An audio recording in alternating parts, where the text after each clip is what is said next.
Ladies and gentlemen, welcome to SHOUTcraft America Group D. It is a fine Friday indeed. Thanks to all of you that decided to turn out for this one. I'm well aware we're clashing with pretty much every show on the planet right now, so it's very much appreciated that you guys decided to choose us. My name is Totalbiscuit, and I'm joined today for the co-cast by NASL's very own Frodan. Hello, Totalbiscuit. Thank you, everyone, for tuning in today. Very much appreciated. It's going to be a good group, I think. It's going to be the group that is, I believe, most ripe for surprises.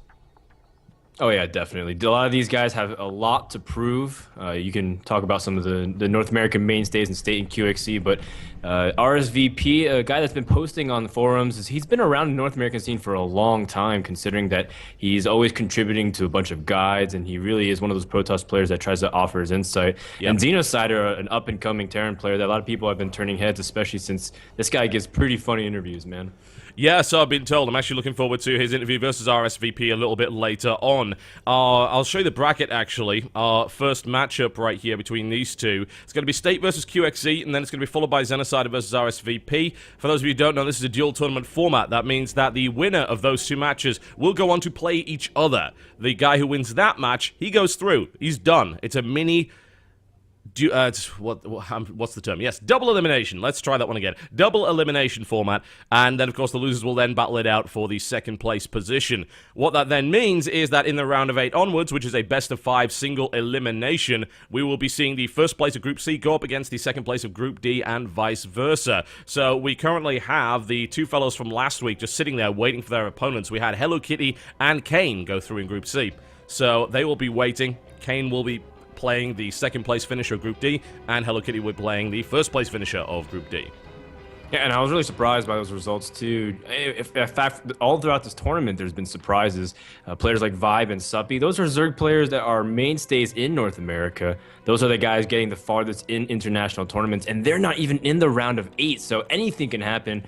And Group D, I'm really excited because Terran and Protoss, those are the two races that I play the most, Totalbiscuit. I'm really excited to get casting.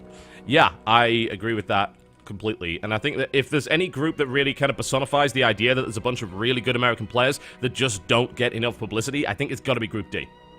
Yeah, I want to also highlight that a lot of these, like QXC, for example, hasn't been in the scene for a long time. But he's still been pretty active, winning things for his clans or even representing the U.S. in the Ripmix RSL Nations Cup. And he still has a lot in him. So a lot of people will be very anxious to see, especially since QXC was doing like analysis for tournaments. They want to see how he's able to translate that knowledge into his play. And I think QXC is one of the favorites, if not the favorite, to advance from this group. Yeah, I think most people would agree with that. Now, we had QXC to kind of get into this tournament pretty late. He was actively not laddering on US, and then came to ladder on US when he found out there was a tournament going on, and rapidly found himself in the top 16 without too much of a problem there. And it seems like he's been practicing, for the most part, on the Korean servers, whereas a lot of these guys, they play actively on American ladder. Do you think that's going to actually affect the results going into this? Maybe. I mean, QXC has stated that he hasn't been able to practice as much as he used to, or rather when he was first transitioning full-time. But QXC at the same time, he's one of these players that always has a really cool build, and I'm really anxious to see what he's going to put against State, because State has shown pretty good Protoss versus Terran even in his WCS Challenger matches. So I want to see what State has to offer, because I don't think you can underestimate him either. He took out Oz in WCS and a Premier League. I think he's full of surprises as well. Yeah, I would certainly agree.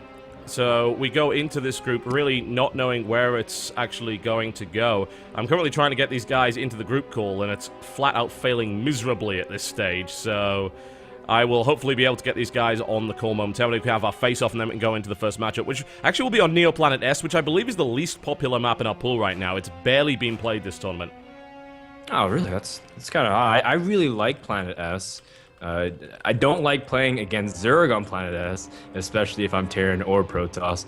But I really enjoy watching games on. I think it's one of those situations, kind of like Whirlwind. I really like watching or spectating a StarCraft game on maps like Neoplanet S and Whirlwind. But for the life of me, when I'm playing it, I absolutely dread playing on that battlefield.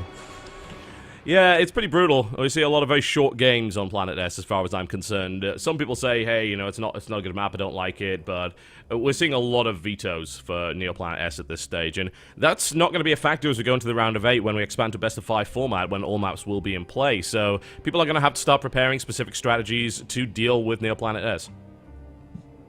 I absolutely agree. Do want to encourage people to check out SHOUTcraft, as the website as well has full information, shoutcraft.com, including full standings as well as the future schedule. A lot of people were asking in the chat, they thought Idra would be casting today, but Idra will be casting the round of 8 as well as the full schedule laid out on that website. Yes, they absolutely will. Shoutcraft.com has all the information you could possibly need. And remember to tip the players. All of these guys have tip jars. That means that you can reward them very much so for their play today. If you see something that you like, then by all means throw a couple of dollars their way. You would be surprised. We've actually had several players who have earned no less than $500 in tips, and that wasn't really a bunch of big donations. That was a lot of people throwing 30 cents, 40 cents, a dollar at a time, and really kind of appreciating their play, which is very, very cool indeed. So I'm going to get these guys on. We're just waiting for State's webcam to kick into play. Either that or he is what appears to be Kim Il-sung today, which would be a little bit strange, but you never know. We're just trying to get that sorted out for you at the moment and get that set up.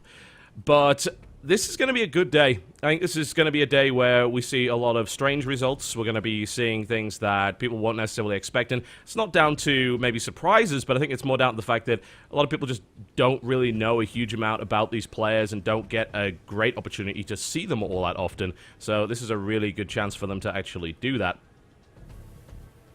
I completely agree, and I think it's really interesting to see who's going to come in first and second specifically, because one could argue that getting second in this group may be a little bit better for their fortune, just because going up against someone like Kane, who I think is really rising up to the top of North America, especially as a Zerg player, his play is really phenomenal, versus playing against someone like Hello Kitty, two completely different styles that you might have to prepare for. Someone might want to play someone like Kane as opposed to Hello Kitty, or even vice versa. You want to avoid Kane just because you feel like you can't go up against a Zerg like that, and you want to play Hello Kitty.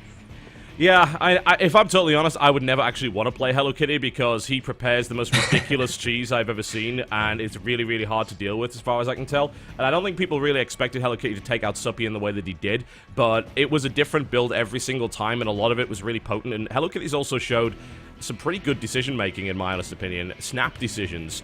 Particularly the game where he ended up getting his DTs scouted, but then warped in around the Zealots first, then followed it up with DTs, and basically killed roaches using that composition, which really shouldn't happen, but he managed to pull that off anyway. So it's pretty damn impressive to see.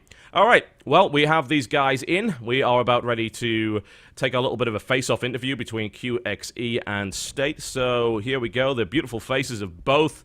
QXE, State, welcome to the show. Hi. How's it going? Things are going pretty well here, as far as I can tell. Well, QXE, so gotta ask you first.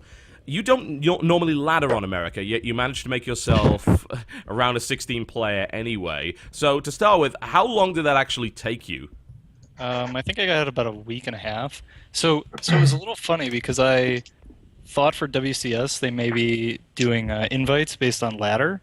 So before that, like, that was just a rumor that was going around. So I started laddering a lot, and I got up to like rank 8, and then they announced the invites, and I was like, oh, this actually wasn't. There was no reason to do this. So I stopped laddering, and I got kicked out of GM for inactivity. And then like 2 days later, it was like, hey guys, you need to ladder in NA because of Shoutcraft. And I was like, oh, okay, cool. Got back into GM, and then I had about a week and a half, and got up there. Nice. Now, State, you're pretty much a regular on the ladder. We don't see you an awful lot in tournaments, though, but you have been putting on an impressive display in WCS Challenger. How confident are you feeling going into this first matchup? I like my odds. I don't want to say that I'll win in case I lose, but I'm feeling confident in my PB team, so I think I can advance in the group. Very cool. Now, QXC, you usually ladder on career, is that correct? I ladder on Korea until I get too frustrated playing at 260 millisecond ping. Yeah. Then I play in Europe. Usually what I do is I try and play on the servers at their respective peak times. So in the morning I play in Europe, and then at night I play in North America. And lately I haven't been playing on Korea at all because my sleep schedule just, like, they're all asleep basically the whole time I'm practicing. State, do you ever actually ladder on servers other than the US? I've tried laddering in Korea, but the delay is really annoying. And I live in California, so the delay to Europe is even worse. But no, lately it's been just NA server. Do you feel that the NA server got any more competitive since the SHOUTcraft qualification was actually announced? A lot more competitive. I almost didn't qualify after I lost 4 games in a row on ladder, and I kept playing after that, and I got back into the top 16, but it was really stressful. It was like playing in a tournament environment. Yeah. I kind of wish the ladder was like that all the time. It was really good practice. Well, we'll see if that ends up